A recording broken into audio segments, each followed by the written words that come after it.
한밤중 울려 퍼지는 피아노 선율, 그 뒤에 숨겨진 충격적인 비밀이 드러난다. 살인적인 경쟁 속에서 사라진 천재. 피아니스트의 딸이 복수의 칼날을 품고 돌아왔다. 치매에 걸린 노 음악가의 떨리는 손가락이 기억해낸 20년 전.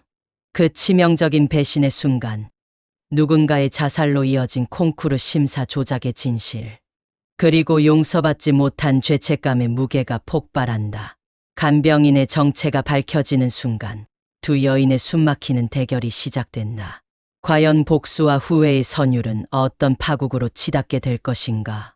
송경자의 손가락이 피아노 건반 위에서 떨렸습니다. 78세의 손가락은 더 이상 예전처럼 민첩하지 않았지만 음악에 대한 그녀의 감각만큼은 여전히 날카로웠습니다. 파킨슨병으로 인한 떨림은 일상을 어렵게 만들었지만 쇼팽의 녹턴이 흐르는 순간만큼은 그녀의 영혼이 자유로워지는 듯했습니다. 또 피아노 치고 계셨어요? 약 드실 시간이에요. 할머니. 새로 온 간병인 최미라의 목소리에 경자는 깜짝 놀라 건반에서 손을 떼었습니다. 피아노와 함께 하던 순간이 끊기자 현실로 돌아오는 것이 몹시 괴로웠습니다. 치매가 그녀의 기억을 조금씩 삼켜가고 있었지만 음악만큼은 선명하게 남아 있었습니다. 얘가 지금 뭐 하고 있었지?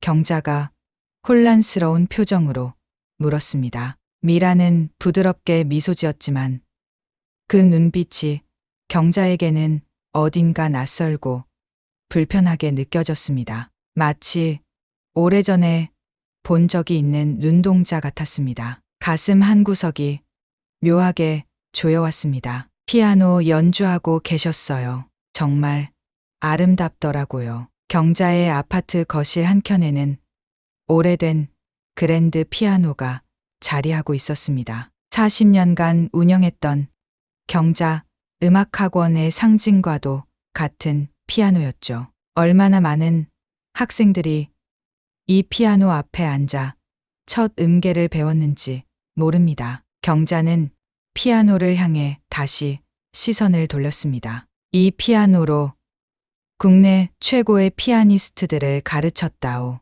내 손으로 키운 제자가 몇이나 되는지.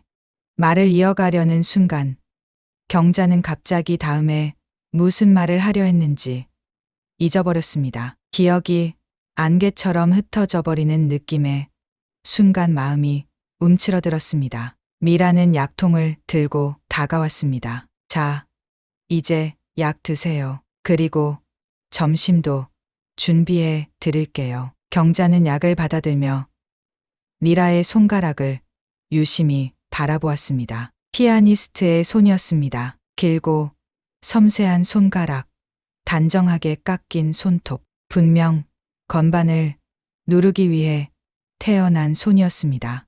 당신 피아노 치니?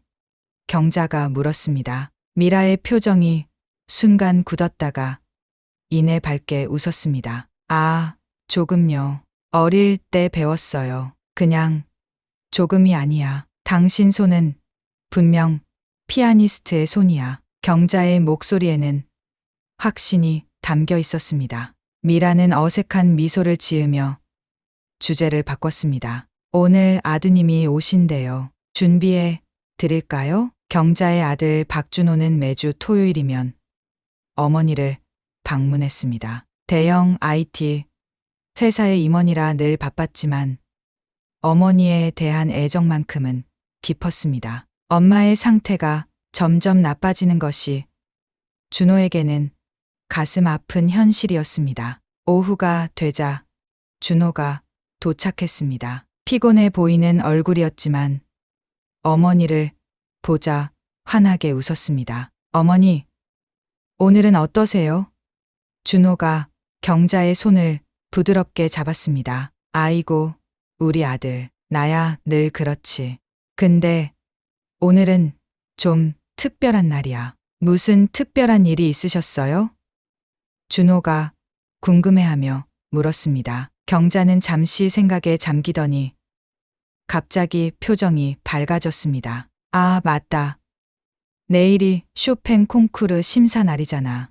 내가 심사위원장이라 일찍 가봐야 해. 준호의 얼굴에 순간 슬픔이 스쳤습니다. 어머니가 마지막으로 콩쿠르 심사를 본 것은 15년 전이었습니다. 어머니, 그건 오래전 일이에요. 이제 은퇴하셨잖아요. 경자의 눈빛이 흐려졌습니다. 현실과 과거가 뒤섞이는 순간이었습니다. 그러나 이내 또렷한 목소리로 말했습니다. 그래, 맞구나.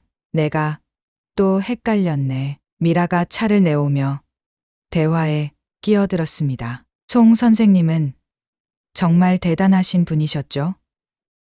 나는 콩쿠르에서 심사위원으로 활동하셨다고 들었어요. 준호는 고개를 끄덕였습니다. 어머님은 한국 클래식 음악계에 살아있는 전설이셨어요. 경자음악학원은 피아니스트 등용문으로 불렸죠. 경자는 먼 산을 바라보듯 창밖을 응시했습니다. 화려했던 과거의 순간들이 영화처럼 스쳐 지나갔습니다. 국제 콩쿠르에서 우승한 제자들, 음악회의 박수 소리, 그리고 갑자기 마음 한구석이 찌르르하게 아팠습니다. 뭔가 잊고 싶은 기억이 문득 스쳐 지나간 듯했지만 곧 안개 속으로 사라졌습니다. 어머니, 새 간병인은 어떠세요? 미라 씨가 잘 돌봐드리나요? 준호가 조심스럽게 물었습니다. 경자는 미라를 향해 흘낏 쳐다보았습니다. 미라는 부엌에서 설거지를 하고 있었습니다. 괜찮아. 하지만 경자의 목소리가 갑자기 작아졌습니다. 밤에 피아노 소리가 들려. 피아노 소리요? 준호가 놀라며 물었습니다. 응. 깊은 밤에 슈만의 트로이메라이를 누군가 치는 소리야. 준호는 걱정스러운 표정으로 미라를 바라보았습니다. 미라는 어깨를 으쓱하며 작게 속삭였습니다. 가끔 환청이 있으세요. 의사 선생님이 치매가 진행되면서 나타날 수 있는 증상이라고 하셨어요. 준호는 깊은 한숨을 내쉬었습니다. 어머니의 상태가 점점 나빠지고 있다는 현실이 가슴을 무겁게 눌렀습니다. 저녁이 되고 준호가 돌아갈 시간이 되었습니다. 경자는 갑자기 아들의 손을 꽉 잡았습니다. 준호야, 경자의 목소리가 떨렸습니다. 저 간병인 눈빛이 수상해. 어딘가 익숙해. 나한테 숨기는 게 있어. 준호는 어머니의 손을 부드럽게 쓰다듬었습니다. 어머니, 걱정 마세요. 미라 씨는 좋은 분이에요. 제가 직접 면접 보고 뽑은 분이니까요. 내 말 믿어. 어미의 직감이야. 경자의 눈빛은 평소와 달리 또렷했습니다. 치매로 혼란스러울 때도 있었지만 가끔씩 번뜩이는 선명한 순간이 있었습니다. 준호는 어머니의 말을 그저 병의 증상으로 여겼습니다. 하지만 돌아가는 길, 경자의 말이 자꾸 머릿속에서 맴돌았습니다. 저 간병인 눈빛이 수상해. 어딘가 익숙해. 그날 밤 경자는 또다시 깊은 어둠 속에서 피아노 소리를 들었습니다. 슈만의 트로이메라이였습니다. 누군가의 손길이 건반 위를 춤추고 있었습니다. 하지만 이번엔 환청이 아니었습니다. 그리고 경자는 알았습니다. 그 연주 방식, 그 특유의 실수, 마치 20년 전 그 콩쿠르에서 들었던 그 소녀의 연주와 똑같았습니다. 다음 날 아침, 준호는 출근 준비를 하며 어머니의 말을 곱씹었습니다. 갑자기 초인종 소리가 그의 생각을 끊었습니다. 문을 열자 환한 미소를 짓고 있는 여자가 보였습니다. 꽃무늬 원피스를 입은 40대 중반의 여성이었습니다. 안녕하세요. 저는 이웃에 사는 한소영이라고 해요. 방금 경자 할머니께 들렀다가 아드님이 계신다는 말씀을 들어서요. 준호는 의아한 표정으로 고개를 끄덕였습니다. 네. 안녕하세요. 무슨 일이신가요? 소영은 주변을 살피더니 목소리를 낮췄습니다. 사실 할머니께서 요즘 좀 걱정되어서요. 간병인분이 오신 후로 변화가 있으신 것 같아서. 준호의 가슴이 철렁 내려앉았습니다. 어떤 변화요? 소영은 한숨을 쉬며 말했습니다. 요즘 뉴스 보셨어요? 노인들 대상으로 간병인 사기가 많아요. 제 친구 어머님도 비슷한 일을 당하셨거든요. 준호의 눈썹이 찌푸려졌습니다. 어머니의 말이 떠올랐습니다. 저 간병인 눈빛이 수상해. 혹시 뭔가 수상한 점이라도 보셨나요? 준호가 조심스럽게 물었습니다. 소영은 어깨를 으쓱했습니다. 글쎄요. 직접 본 건 아니지만 밤에 가끔 불빛이 켜져 있더라고요. 그리고 아주 늦게 누군가 방문객이 오는 것도 본 것 같아요. 준호의 마음속에 의심이 자라기 시작했습니다. 출근길 내내 그는 소영의 말을 떨쳐낼 수 없었습니다. 점심시간에 그는 결심했습니다. 어머니, 집에 몰래 CCTV를 설치하기로 한 것입니다. 퇴근 후 준호는 인터넷에서 주문한 작은 카메라들을 들고 어머니 집으로 향했습니다. 미라가 장을 보러 나간 틈을 타 거실과 어머니의 방, 그리고 피아노가 있는 곳에 작은 카메라를 설치했습니다. 어머니, 이것들은 그냥 새로운 보안 장치예요. 걱정하지 마세요. 경자는 의아한 표정으로 아들을 바라보았습니다. 눈빛이 평소보다 또렷했습니다. 무슨 짓을 꾸미는 거니? 그 여자 때문이지? 준호는 깜짝 놀랐습니다. 어떤 여자요? 옆집 소영이. 그 여자 입이 험해. 항상 다른 사람 험담하는 걸 즐기지. 준호는 당황했습니다. 어머니의 말이 맞다면 소영의 정보를 너무 쉽게 믿은 걸까요?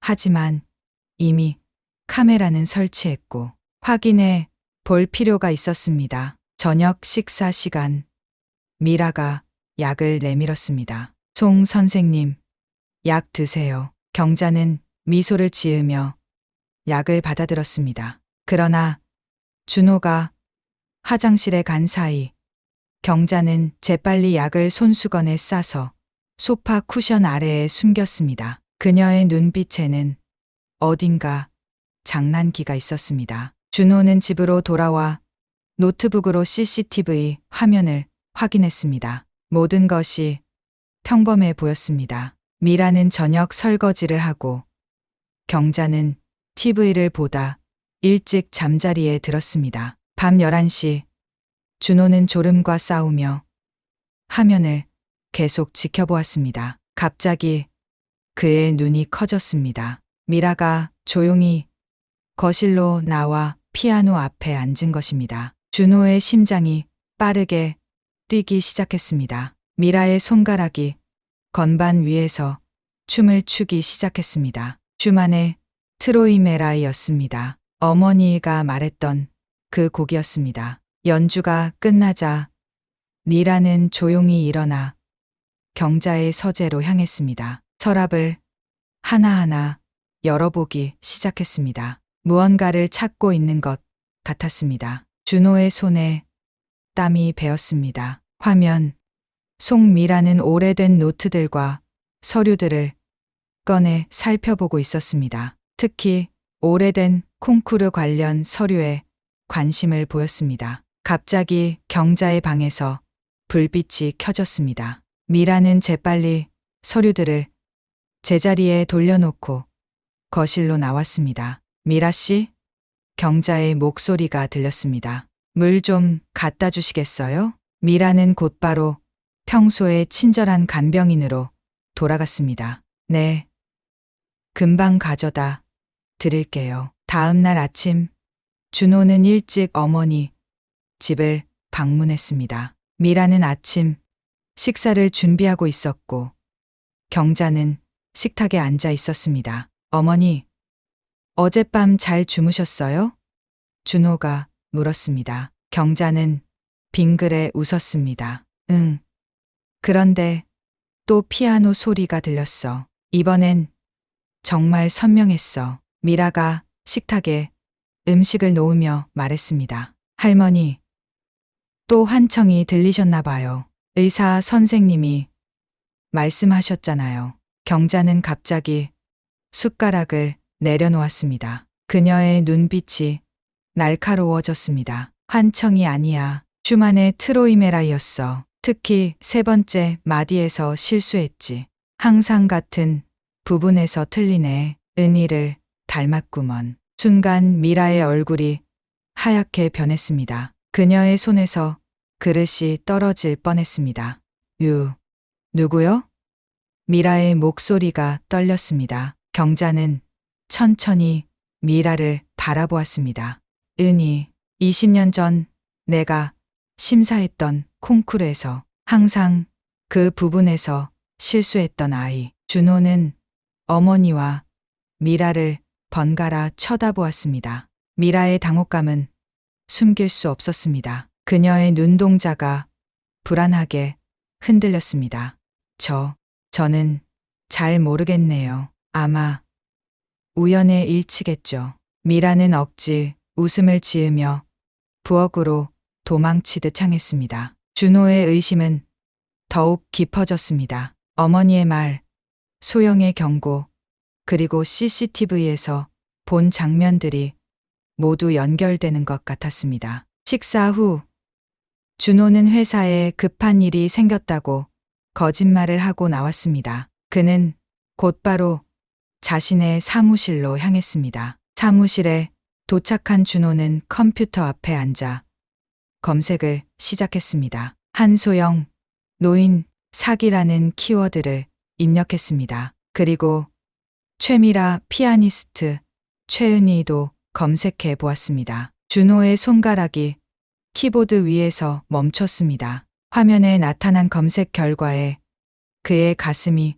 쿵 내려앉았습니다. 한소영의 이름이 몇 년 전 노인 대상 사기 사건과 함께 언급되어 있었습니다. 더 충격적인 것은 최은희에 관한 기사였습니다. 20년 전 국제 피아노 콩쿠르에 참가했다가 실패 후 자살한 젊은 피아니스트에 관한 내용이었습니다. 그리고 그 콩쿠르의 심사위원장은 다름 아닌 송경자였습니다. 준호는 의자에 깊이 몸을 묻었습니다. 온몸에 한기가 돌았습니다. 점점 복잡해지는 상황에 머릿속이 혼란스러웠습니다. 미라는 누구지? 그리고 어머니와 최은희 사이에는 무슨 일이 있었던 걸까? 그는 결심했습니다. 더 깊이 파고들어야 했습니다. 어머니의 과거, 미라의 정체, 그리고 소영의 의도까지 모든 것을 밝혀내야 했습니다. 준호는 전화기를 들어 어머니의 옛 제자들에게 연락하기 시작했습니다. 20년 전 그 콩쿠르에 대해 알아내야 했습니다. 그리고 어머니의 서재에 있는 오래된 서류들도 확인해 봐야 했습니다. 의심의 그림자가 점점 짙어졌습니다. 그리고 준호는 그 그림자 속에 숨겨진 진실을 찾아 나서기로 했습니다. 준호는 사무실에서 밤을 새웠습니다. 컴퓨터 화면에 비친 푸른빛이 그의 지친 얼굴을 비추고 있었습니다. 한소영에 대한 조사 결과가 화면에 가득했습니다. 이럴 수가. 준호의 손이 떨렸습니다. 한소영은 노인을 대상으로 한 사기 전과가 있었습니다. 3년 전 그녀는 독거노인들에게 접근해 신뢰를 얻은 후 재산을 가로챘다는 기사가 여러 건 발견되었습니다. 하지만 더 충격적인 것은 최미라와 그녀의 어머니 최은희에 관한 내용이었습니다. 20년 전 국제 피아노 콩쿠르에 관한 오래된 기사에서 준호는 숨을 멈췄습니다. 유망 피아니스트 최은희 콩쿠르 탈락 후 자살. 심사 결과 논란. 기사에는 은희가 재능 있는 피아니스트였지만 송경자가 심사위원장을 맡은 콩쿠르에서 탈락한 후 자살했다는 내용이 있었습니다. 특히 심사 결과에 대한 논란이 있었다는 부분이 준호의 눈에 들어왔습니다. 준호의 가슴이 무겁게 내려앉았습니다. 그는 이제 미라가 누구인지 알았습니다. 은희의 딸, 어머니를 잃은 딸이 20년이 지난 지금 어머니의 심사위원을 찾아온 것입니다. 아침이 밝아오자 준호는 어머니의 집으로 향했습니다. 미라가 장을 보러 나간 틈을 타 그는 어머니의 서재를 뒤지기 시작했습니다. 미라가 밤에 찾고 있던 것이 무엇인지 알고 싶었습니다. 오래된 서류 상자들 사이에서 준호는 1999 서울 국제 피아노 콩쿠르라고 적힌 파일을 발견했습니다. 그 안에는 심사 기록과 메모들이 가득했습니다. 준호는 어머니의 메모를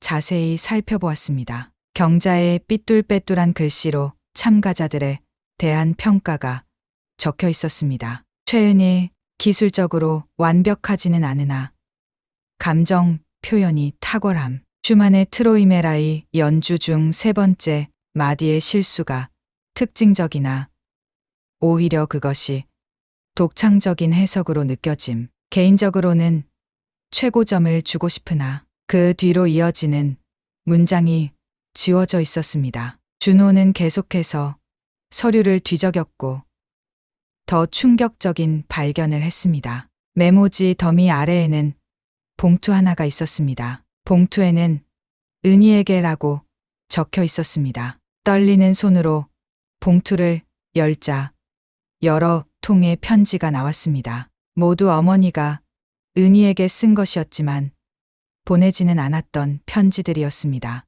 은희에게 콩쿠르가 끝난 지 일주일이 지났습니다. 당신의 소식을 들었습니다. 내 심장이 멈추는 것 같았습니다. 당신이 왜 그런 선택을 했는지 나는 알고 있습니다. 그리고 그 책임이 나에게 있다는 것도. 심사 결과를 조작했습니다. 당신이 최고였습니다. 하지만 나는 교육부 고위 관계자의 압력을 이기지 못했습니다. 그의 딸에게 1등을 주어야 했습니다. 내 양심을 팔았습니다. 그리고 당신의 재능과 꿈을 어떻게 사과해야 할지 모르겠습니다. 용서를 구할 자격도 없습니다. 하지만 진실만은 알려드리고 싶었습니다. 준호의 손에서 편지가 떨어졌습니다. 그의 눈에서 뜨거운 눈물이 흘러내렸습니다.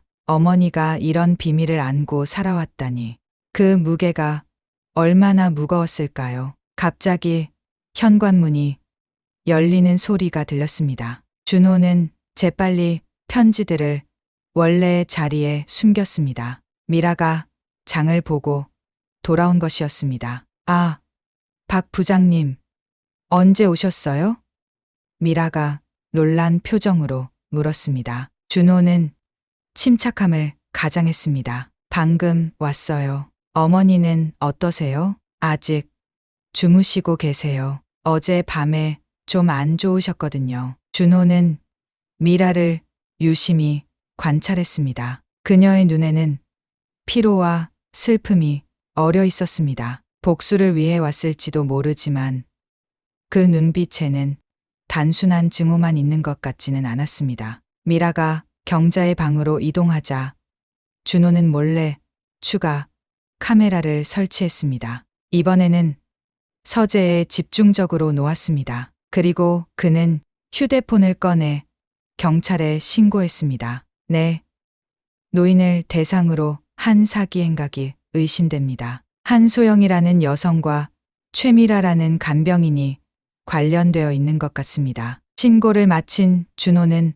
혼란스러운 마음으로 집으로 돌아왔습니다. 그의 마음은 갈등으로 가득했습니다. 미라를 도와야 할지, 어머니를 보호해야 할지, 아니면 진실을 밝혀야 할지. 그날 밤 준호는 CCTV를 통해 놀라운 광경을 목격했습니다. 경자가 홀로 거실에 나와 오래된 비디오 테이프를 TV에 넣었습니다. 그것은 20년 전 콩쿠르 영상이었습니다. 화면에는 젊은 여성이 피아노 앞에 앉아 있었습니다. 최은이었습니다. 그녀의 손가락이 건반 위를 춤추기 시작했습니다. 슈만의 트로이 메라이였습니다. 세 번째 마디에서 그녀는 미세하게 실수했지만 그 실수가 오히려 곡에 독특한 감성을 더했습니다. 경자의 눈에서 눈물이 흘러내렸습니다. 그녀는 화면을 향해 손을 뻗었습니다. 미안해, 정말 미안해. 그녀의 목소리는 작았지만 그 안에 담긴 후회와 고통은 너무나 크게 느껴졌습니다. 준호의 가슴이 찢어지는 것 같았습니다. 다음 날 저녁, 준호는 또 다른 충격적인 장면을 목격했습니다. CCTV에는 미라와 소영이 경자의 아파트 주차장에서 만나는 모습이 포착되었습니다. 어떻게 돼가고 있어? 소영이 날카로운 목소리로 물었습니다. 미라는 불안한 표정으로 주변을 살폈습니다. 할머니가 날 의심하고 있어요. 그리고 아들도. 그럼 서둘러야지.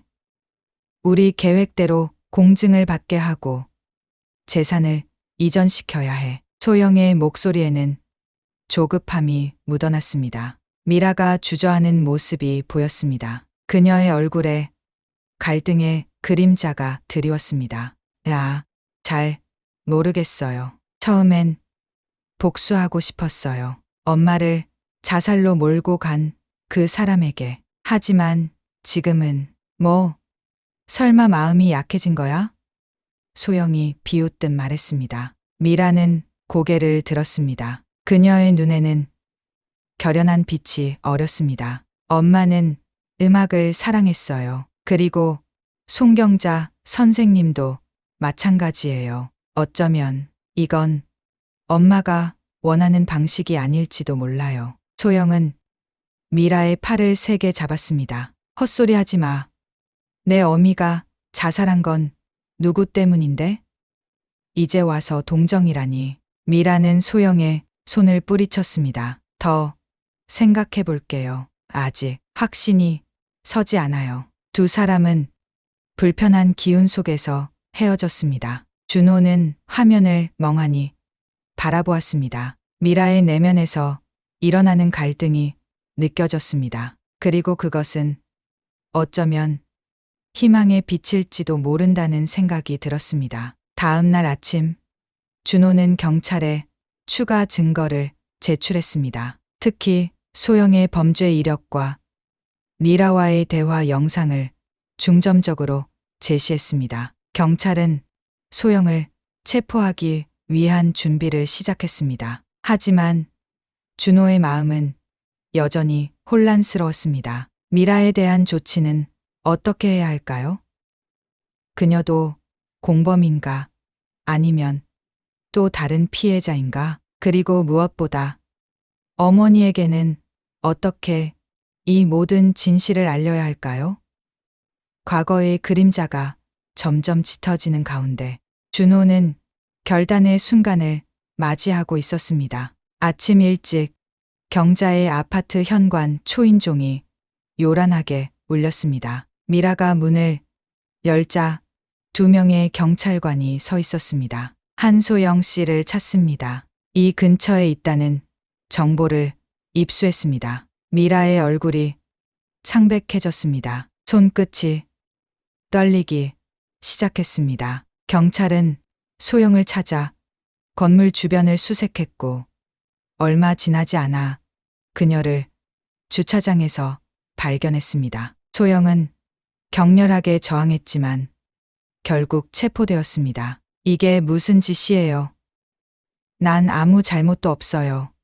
소영이 소리쳤습니다. 경찰은 차갑게 대답했습니다. 한소영 씨, 당신은 최근 3년간 여러 명의 노인들을 대상으로 한 사기 혐의로 체포됩니다. 소영이 끌려나가는 모습을 미라는 창문 너머로 지켜보았습니다. 그녀의 눈에는 복잡한 감정이 어려 있었습니다. 공포, 안도, 그리고 혼란이 뒤섞인 표정이었습니다. 그때 준호가 아파트에 도착했습니다. 그의 얼굴은 굳어 있었습니다. 며칠 동안 잠을 제대로 이루지 못한 듯 했습니다. 미라와 준호는 거실에서 마주쳤습니다. 팽팽한 침묵이 흘렀습니다. 이제 모든 걸 알고 있습니다. 준호가 먼저 입을 열었습니다. 그의 목소리는 담담했지만 그 안에는 분노와 슬픔이 담겨 있었습니다. 미라의 눈에서 눈물이 흘러내렸습니다. 예, 저는 최은희의 딸입니다. 왜 이런 짓을 한 거죠? 복수? 아니면 돈? 준호의 목소리가 높아졌습니다. 미라는 주먹을 꽉 쥐었습니다. 그녀의 온몸이 떨리기 시작했습니다. 처음엔 복수였어요. 저는 엄마의 죽음에 책임이 있는 사람을 만나고 싶었어요. 그리고 소영 언니를 만났죠. 그녀가 계획을 세웠어요. 준호가 비웃듯 말했습니다. 그래서 노인을 속이고 재산을 노리기로 한 거군요. 아름다운 복수네요. 미라의 얼굴이 상기되었습니다. 당신은 모릅니다. 제 어머니가 어떻게 돌아가셨는지, 그 후 제가 어떻게 살았는지. 그때 경자의 방에서 소리가 들렸습니다. 두 사람은 고개를 돌렸습니다. 경자가 거실로 걸어 나오고 있었습니다. 그녀의 걸음은 불안정했지만 눈빛은 또렷했습니다. 다 들었다. 경자의 목소리가 조용히 울렸습니다. 이제 모든 걸 말할 때가 됐구나. 준호는 어머니를 부축했습니다. 어머니, 무슨 말씀이세요? 경자는 천천히 소파에 앉았습니다. 그녀의 얼굴에는 깊은 주름이 패여 있었지만 그 눈빛만큼은 예전의 위엄이 그대로 남아 있었습니다. 미라야, 내 어머니 은희는 내가 본 중에 가장 재능 있는 피아니스트였다. 경자의 목소리가 떨렸습니다. 하지만 나는 심사를 조작했어. 준호의 얼굴이 창백해졌습니다. 그는 이미 편지를 통해 알고 있었지만 어머니의 입에서 직접 듣는 것은 또 다른 충격이었습니다. 은희가 가장 뛰어났지만 교육부 고위 관계자의 딸에게 1등을 줘야 했어. 그렇지 않으면 내 학원이, 내 제자들의 미래가 위험해질 수 있었거든. 경자의 눈에 눈물이 고였습니다. 나는 양심을 저버렸어. 그리고 그 결과로 은희가, 미라의 감정이 폭발했습니다. 그녀의 눈에서 눈물이 쏟아졌습니다. 제 어머니는 그 콩쿠르에 모든 것을 걸었어요. 가난한 싱글맘으로 피아노 학원 청소부로 일하며 저를 키웠어요. 그 콩쿠르가 유일한 희망이었는데 목이 메어 더 이상 말을 잇지 못하는 미라를 보며 경자의 얼굴에 깊은 고통이 번졌습니다. 준호는 그 자리에 얼어붙은 듯 서 있었습니다. 그래, 내 말이 맞아. 경자가 천천히 일어났습니다. 파킨슨병으로 인한 떨림이 심했지만 그녀는 의지의 힘으로 걸음을 옮겼습니다. 내가 은희의 꿈을 빼앗았어. 그리고 그 책임을 평생 안고 살았지. 경자는 피아노를 향해 걸어갔습니다. 그녀의 발걸음은 불안정했지만 목표를 향한 의지만큼은 확고했습니다. 피아노 앞에 앉은 경자의 손가락이 떨렸습니다. 이건 내 어머니가 가장 사랑했던 곡이야. 경자의 손가락이 건반 위에 놓였습니다. 천천히 슈만의 트로이메라이가 연주되기 시작했습니다. 떨리는 손가락으로 연주하는 멜로디는 완벽하지 않았지만 그 안에는 깊은 감정이 담겨 있었습니다. 미라는 눈물로 흐려진 시선으로 그 모습을 바라보았습니다. 준호도 가슴이 저며오는 듯한 감정에 사로잡혔습니다. 경자가 세 번째 마디에 이르렀을 때 갑자기 그녀의 손가락이 멈췄습니다. 이 부분, 은희는 항상 여기서 실수했어. 미라가 천천히 다가와 경자 옆에 앉았습니다. 그녀의 손가락이 건반 위에 놓였습니다. 저도 알아요. 엄마의 녹음을 들으며 자랐거든요. 미라의 목소리는 부드러웠습니다. 미라가 연주를 이어받았습니다. 놀랍게도 그녀도 정확히 같은 부분에서 같은 실수를 했습니다. 그 순간 두 세대를 잇는 보이지 않는 연결고리가 형성되는 듯했습니다. 경자의 눈에서 눈물이 흘러내렸습니다. 내 어머니의 실수가 사실은 가장 아름다운 부분이었어. 규칙에 얽매이지 않는 독창성이었지. 하지만 난 그걸 인정할 용기가 없었어. 미라의 연주가 계속되었습니다. 떨리는 손가락으로 건반을 누르며 그녀의 얼굴에는 복잡한 감정이 교차했습니다. 분노와 슬픔, 그리고 조금씩 피어나는 이해의 감정이 뒤섞여 있었습니다. 연주가 끝나자 경자는 천천히 일어나 서재로 향했습니다. 미라와 준호는 그녀를 따라갔습니다. 경자는 서랍 깊숙한 곳에서 오래된 파일 하나를 꺼냈습니다. 이건 내가 20년 동안 간직해온 거야. 경자의 손이 떨렸습니다. 은희의 진짜 심사평가서와 내가 쓴 사과 편지.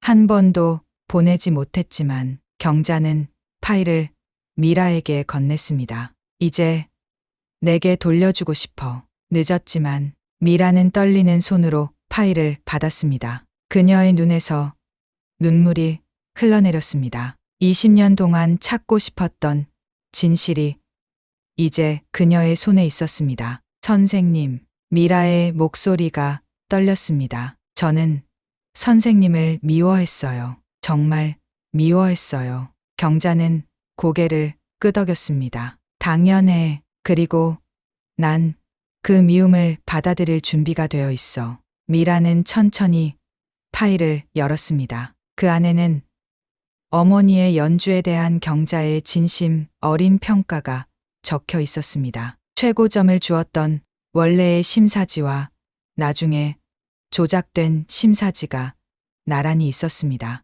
엄마가 정말 최고였던 거군요. 미라의 목소리가 떨렸습니다. 그랬어. 경자가 고개를 끄덕였습니다. 내 어머니는 천재였어. 그리고 넌 그녀의 재능을 물려받았구나. 준호는 조용히 두 사람을 지켜보았습니다. 그의 마음 속에서도 무언가가 변하고 있었습니다. 분노와 혼란이 점차 이해와 연민으로 바뀌어가는 것을 느꼈습니다. 미라는 편지들을 하나씩 읽어내려갔습니다. 그리고 마지막 편지에 이르렀을 때 그녀의 눈빛이 달라졌습니다. 20년간 쌓인 분노와 원망이 조금씩 녹아내리는 것 같았습니다. 어머니가 콩쿠르 후에 자살하셨을 때 저는 모든 것을 잃었어요.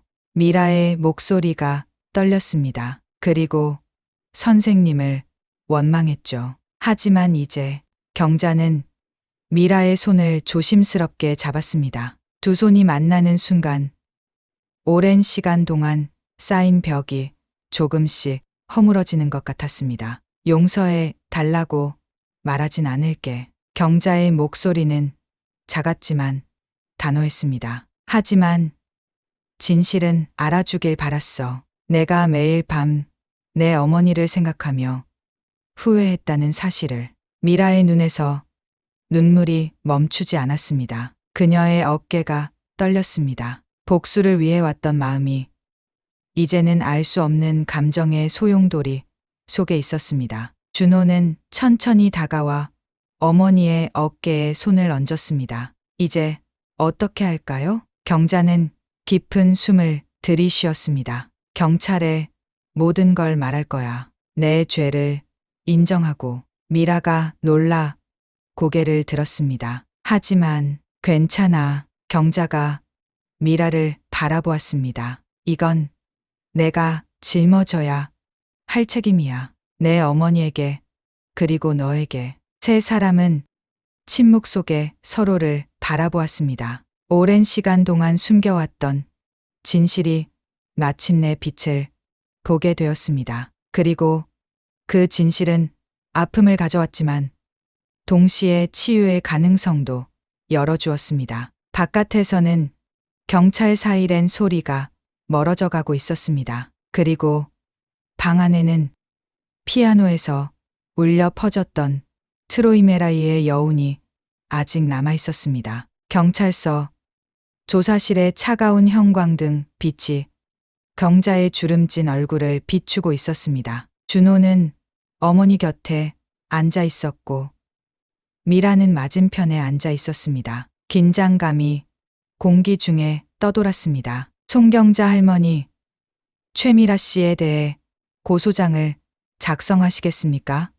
형사가 물었습니다. 경자는 천천히 고개를 저었습니다. 그녀의 손가락이 미세하게 떨렸습니다. 아니요, 고소하지 않겠습니다. 형사의 눈썹이 치켜 올라갔습니다. 하지만 최미라 씨가 속이고 접근한 것은 명백합니다. 한소영과 공모하여. 그건 처음에 그랬을 뿐이에요. 경자의 목소리는 작았지만 단호했습니다. 미라는 피해자의 딸입니다. 제가 20년 전에 저지른 잘못 때문에 어머니를 잃은 아이죠. 준호는 어머니의 손을 꼭 잡았습니다. 그의 가슴 속에서 복잡한 감정이 꿈틀거렸습니다. 어머니의 과오를 알게 된 충격.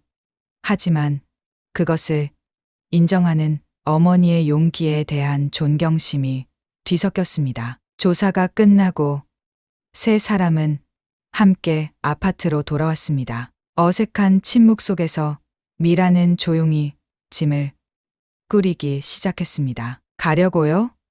준호가 물었습니다. 미라는 고개를 끄덕였습니다. 그녀의 눈가에는 눈물이 맺혀 있었습니다. 이제 더 이상 여기 있을 이유가 없잖아요. 모든 게 밝혀졌으니. 미라의 목소리가 떨렸습니다. 준호는 깊은 한숨을 내쉬었습니다. 그는 창밖을 바라보며 말했습니다. 처음엔 뭘 원했던 거예요? 정말로? 미라는 잠시 손을 멈추고 생각에 잠겼습니다. 처음엔 복수였어요. 엄마의 꿈을 빼앗은 사람에게 상처를 주고 싶었죠. 그녀의 목소리가 잦아들었습니다. 하지만 시간이 지나면서 마음이 변했군요. 준호가 고개를 돌려 미라를 바라보았습니다. 미라의 눈에서 눈물이 흘러내렸습니다. 송 선생님을 알게 되면서 그분이 얼마나 음악을 사랑하는지, 얼마나 후회하며 살아왔는지 느껴졌어요. 그리고 어느 순간 복수보다 이해가 먼저 찾아왔어요. 준호의 눈가가 촉촉해졌습니다. 그는 미라의 마음속에서 일어난 변화를 이해할 수 있었습니다. 사람은 단순한 존재가 아니라는 것. 복수와 용서, 미움과 이해가 뒤섞일 수 있다는 것을 어머니가 원하시는 것 같아요. 준호가 조용히 말했습니다. 뭐가요? 당신이 계속 간병인으로 남아주는 것. 준호는 잠시 망설이다가 덧붙였습니다. 저도 그랬으면 좋겠어요. 미라의 눈이 커졌습니다. 정말요? 어떻게 저를 믿을 수 있죠? 준호는 쓴웃음을 지었습니다. 믿음이라 쉽지 않네요. 하지만 우리 모두 두 번째 기회를 가질 자격이 있지 않을까요? 그때 피아노 소리가 들려왔습니다. 두 사람은 거실로 걸어갔습니다. 경자가 피아노 앞에 앉아 천천히 건반을 누르고 있었습니다. 그녀의 손가락은 떨렸지만 연주하는 멜로디는 아름다웠습니다. 어머니, 준호가 부드럽게 불렀습니다. 경자가 고개를 들었습니다. 그녀의 눈빛은 맑았습니다. 오랜만에 보는 선명한 의식이었습니다. 미라야, 내가 가기 전에 한 가지만 부탁하고 싶어. 경자가 말했습니다. 미라는 천천히 피아노 앞으로 다가갔습니다. 네, 선생님. 이 곡을 완성해 줬으면 해. 경자는 피아노 위에 놓인 낡은 악보를 가리켰습니다. 네, 어머니의 마지막 작품이야. 완성하지 못한 채 떠났지. 미라의 손이 떨렸습니다. 악보를 집어들자 그녀의 눈에서 눈물이 흘러내렸습니다. 그것은 어머니 은희의 필체로 쓰여진 미완성 작품이었습니다. 이걸 어떻게? 미라의 목소리가 떨렸습니다. 은희가 마지막으로 나를 찾아왔을 때 남긴 거야. 콩쿠르 직후였지. 경자의 눈에도 눈물이 고였습니다. 그때 내가 용기 있게 진실을 말했더라면. 순간 미라의 마음속에서 무언가가 툭 하고 끊어지는 느낌이 들었습니다. 20년간 안고 살았던 분노와 원망이 조금씩 녹아내리는 것 같았습니다. 함께 완성하면 어떨까요? 미라가 경자의 손을 조심스럽게 잡았습니다. 경자의 눈이 환하게 빛났습니다. 그래, 함께. 그날부터 미라는 간병인으로 남기로 했습니다. 하지만 이제 그녀의 역할은 달라졌습니다. 단순한 간병인이 아니라 음악을 통해 서로를 치유하는 동반자가 되었습니다. 매일 오후 경자는 미라에게 자신의 음악적 지식을 가르쳤습니다. 파킨슨병으로 직접 연주하기는 어려웠지만 그녀의 음악적 통찰력은 여전히 날카로웠습니다. 여기서는 감정을 더 실어야 해. 건반을 누르는 게 아니라 마음을 전하는 거야. 경자가 미라의 연주를 지도했습니다. 치매로 인해 때때로 경자는 혼란스러워했지만 음악만큼은 그녀의 기억 속에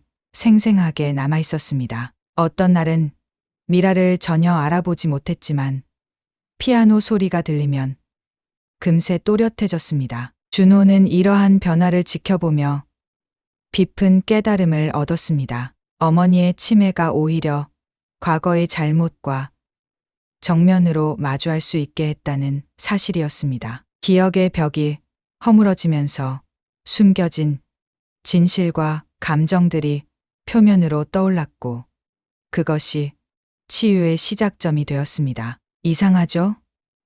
어머니의 병이 오히려 우리 모두를 자유롭게 한 것 같아요. 준호가 어느 날 미라에게 말했습니다. 미라는 고개를 끄덕였습니다. 기억이 흐려질수록 진실은 더 선명해지는 것 같아요. 날이 갈수록 미라와 경자의 관계는 깊어졌습니다. 은희의 미완성 작품을 함께 완성해가는 과정은 두 사람 모두에게 치유의 여정이 되었습니다. 이 부분은 엄마가 늘 고민했던 곳이에요. 미라가 악보의 한 구간을 가리키며 말했습니다. 경자는 미소를 지었습니다. 은희는 항상 완벽을 추구했어. 하지만 음악에서 가장 아름다운 순간은 종종 불완전함에서 나오는 법이지. 미라의 눈이 반짝였습니다. 그래서 엄마가 트로이메라이 연주할 때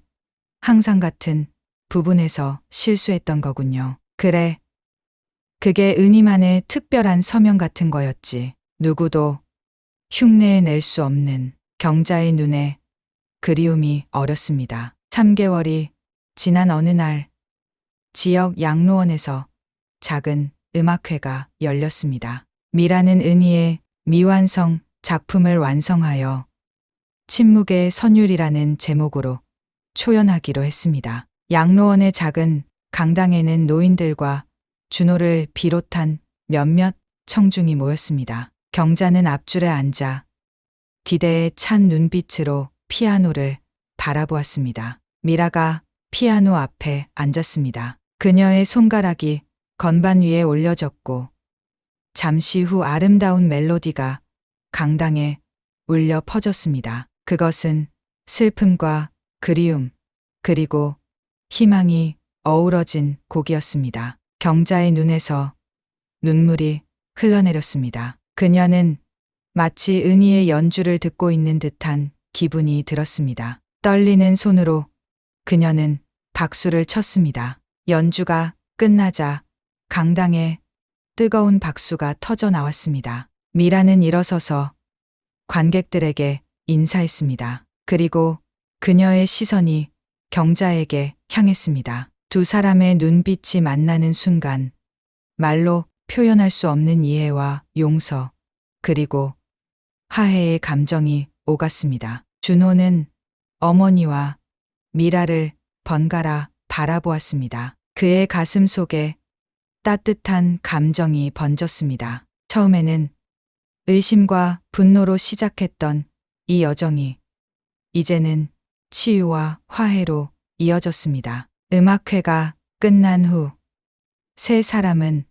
함께 걸어 나왔습니다. 저녁 노을이 하늘을 붉게 물들이고 있었습니다. 다음 곡은 무엇을 연주하고 싶니? 경자가 미라에게 물었습니다. 미라는 잠시 생각에 잠겼다가 미소를 지었습니다. 트로이 메라이요. 엄마처럼 세 번째 마디에서 실수하면서요. 경자는 웃음을 터뜨렸습니다. 그녀의 웃음소리는 오랜만에 듣는 맑고 밝은 소리였습니다. 준호는 그 모습을 보며 생각했습니다. 가족이란 꼭 혈연으로만 맺어지는 것이 아니라는 것을, 때로는 상처와 아픔, 그리고 용서를 통해 더 단단하게 맺어질 수 있다는 것을. 저녁 먹으러 가실까요? 준호가 두 사람에게 물었습니다. 그래. 오늘은 특별한 날이니까. 경자가 고개를 끄덕였습니다. 세 사람은 함께 걸어갔습니다. 과거의 상처를 딛고 새로운 화음을 만들어가는 그들의 모습이 저녁 노을 속에 길게 그림자를 드리웠습니다. 침묵 속에 숨겨져 있던 진실이 음악의 선율을 타고 흘러나와 마침내 그들 모두에게 평화를 가져다 주었습니다. 때로는 가장 깊은 상처에서 가장 아름다운 화음이 탄생하는 법입니다.